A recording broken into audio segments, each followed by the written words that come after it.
Alright folks, how you doing? So following on from my last video, one thing that Ged said that really annoyed me was he called England Wallace's homeland. I've made a video before about Wallace's English ancestry, Anglo-Danish ancestry to be more precise. It was exactly 10 generations down from Thor Longus that you got William Wallace. You know, so Wallace's English blood went back 10 generations to Thor the Tall, Thor Longus, you know. So to call Wallace English is misleading and it's inaccurate. It's very false. Wallace was not English. He was Strathclyde Brittonic and he had Anglo-Danish ancestry. And then it was only half English. It was half Danish, half English, you know. But to call Wallace's sincerity or patriotism into question might remind Ged, in fact, that he visited the Wallace Monument only a few weeks or months ago or whatever it was, and now he's put up a video trashing him, basically calling him a traitor, if I interpret him correctly, like some sort of a sellout or something, who, came and I don't know where he's going with this. I can never, the wrestler Jerry Lawler, he had a funny saying, I couldn't warm up to this guy if we were cremated together. And pretty much that's how I feel about Ged Skeptic right now. Like, where are you coming from? I cannot understand where this guy's perspective is coming from. And to put this thumbnail with Wallace with the cross of St. George and the English face paint, it's like, what are you doing, Ged? Is it just to get a reaction? Well, if that's the case, he sure as hell succeeded in my case. I was livid when I saw that. I was like, what the fuck are you talking about? Because if he's read the book, it's around here. Where is it, in fact? Here it is. And it would be far. I've got that many books, honestly. But if he's read this book, then he would know a lot better than that. I mean, to, call Wallace's patriotism or his dedication to Scotland into question, I mean, the book is way better than the movie. Way better. Get Netflix on the phone. I've got an idea to pitch them, for a TV series, a TV show about Wallace on Netflix or Amazon Prime it would be epic. It would be incredible. It'd be 100 times better than Braveheart, I'm telling you. The real William Wallace's story and legacy is, Braveheart, it pales in comparison. It really does.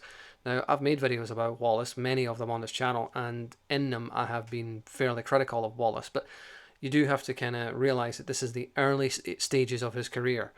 Wallace killed thousands of Englishmen, or was responsible for the deaths of thousands. Wallace brought England to its knees. When Wallace invaded in 1297, when he got as far as St Albans, according to Henry the Minstrel, which is 25 miles within London. He got within 25 miles. He forced England to its knees. It got to the point that he just ravaged England. He just burned down the whole damn country.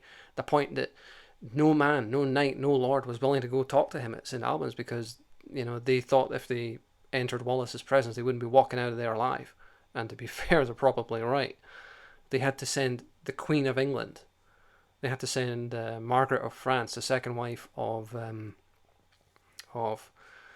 King Longshanks, King Edward, to go talk to him.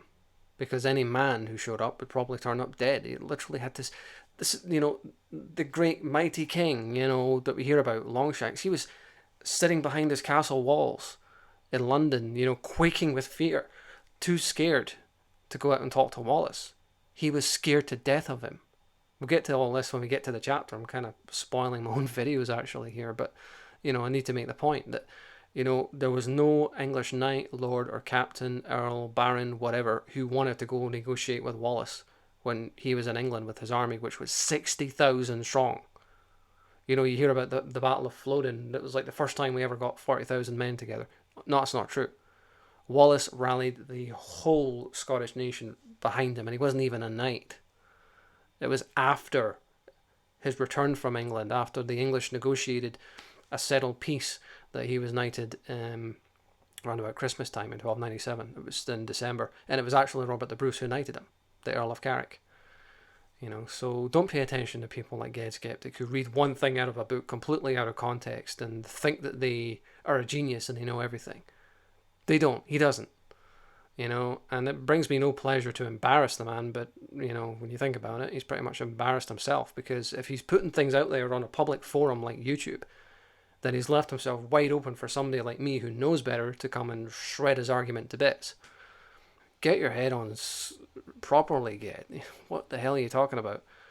But yeah, I mean, even if you can't afford this book, which I think most people probably couldn't, it's like £100, though the price fluctuates between like 70, 75 to 100. You can go on websites like archive.org, which I'll link below, and you can download accounts of Wallace's life, you know. Or you can get cheaper books like Braveheart by James Mackay, or Blind Harry's The Wallace. You know, you can get that for like a tenner on Amazon. You know, so there are various accounts of Wallace's life, and you know, some of them disagree with other ones, but the broader general strokes are all kind of consistent. But the Battle of Begar is kind of one of these things which is contended. Did it happen? Did it not? Personally, I believe it did, but you know, it's open to interpretation. But anyway, thanks for watching.